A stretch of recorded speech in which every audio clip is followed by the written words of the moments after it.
আমার কাকু আজকে 3-4 দিন ধরে হসপিটালে, বলে যে তোমার রোগীর খুব সিরিয়াস অবস্থা। আমার জ্ঞানত অবস্থায় আমি এরকম ঘটনা দেখিনি। আজকে যখন খবরটা পেলাম যে ওনার কাকু অসুস্থ, রাস্তার মধ্যে দাঁড়িয়ে রয়েছে, কিন্তু রাস্তার পাশেই রয়েছে বাড়ি, বড় বাড়ি রয়েছে, সেই জায়গায় বিশাল বড় দুঃখজনক ঘটনা ঘটে গেল আজকে। বাবার সঙ্গে মায়ের মৃত্যু হয়ে গেল। মানে বাবা ছিল হসপিটালে কয়েকদিন ধরে কিছু একটা সমস্যার কারণে, তো বাবা রাত্রিবেলা মারা যাওয়ার পর তারপরের দিন যখন চিতায় তোলে সেই সময় মারা যায় মা।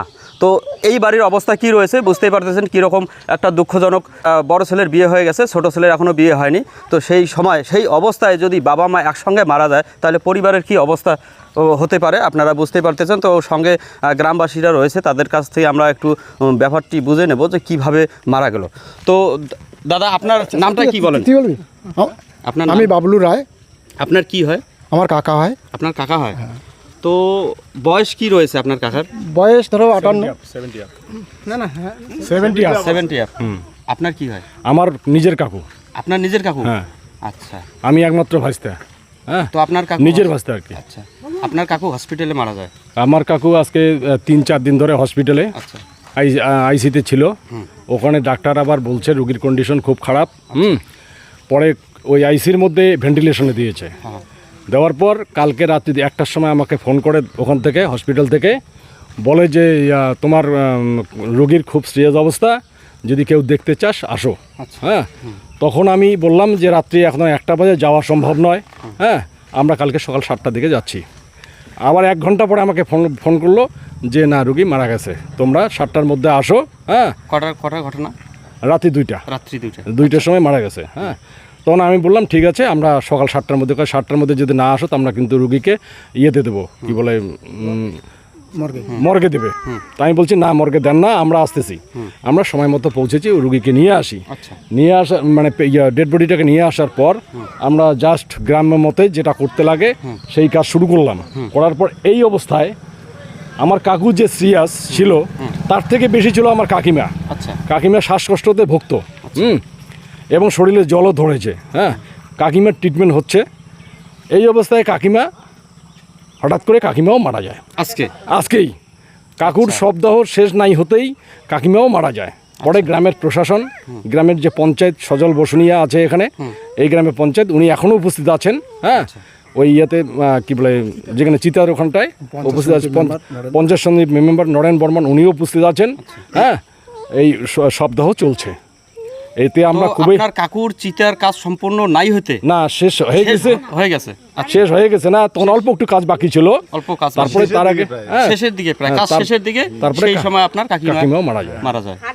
এবং তার সঙ্গে ওনার যে একটা ছেলে, মানে বড় ছেলের বউ, উনিও হঠাৎ করে অসুস্থ হয়ে পড়ে। তাকে আমরা হসপিটালে পাঠিয়ে দিচ্ছি, উনি আসতেছে, উনি এখন সুস্থ। আমার কাকিমার দাহ চলছে।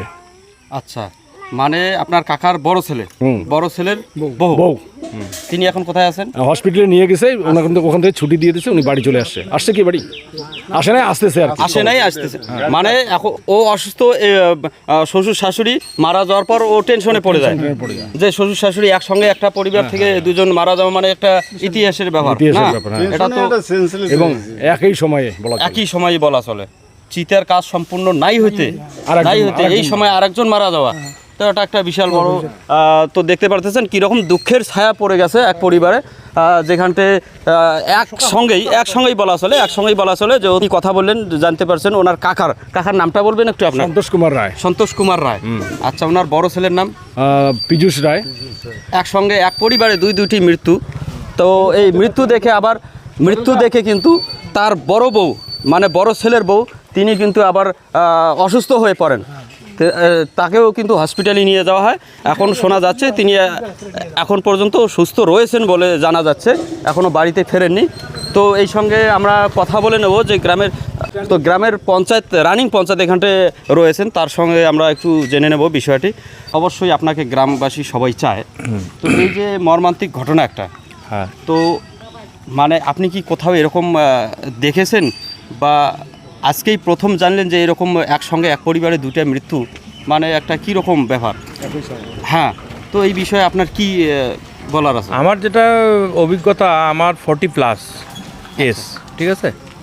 তো আমার জ্ঞানত অবস্থায় আমি এরকম ঘটনা দেখিনি। তো তো আজকে যার বাড়িতে আসা আমার আর কি, ও হচ্ছে আমাদের সহকর্মী, একসঙ্গে থাকি আমরা সবাই, সবসময় একসঙ্গে উঠা বসা করি।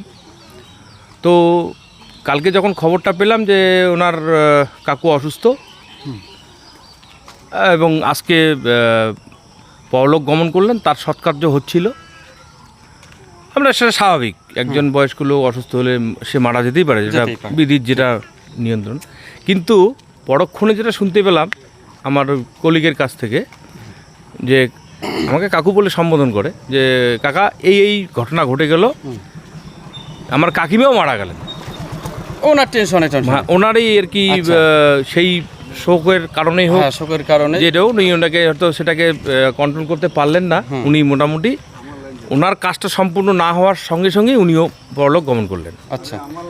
তো সঙ্গে সঙ্গে আমরা ঘটনাটা শোনার পরে আমাদের সমস্ত কাজকর্ম সমস্ত বাতিল করে বাধ্য হলাম আমাদের সহকর্মীর পাশে দাঁড়ানোর জন্য।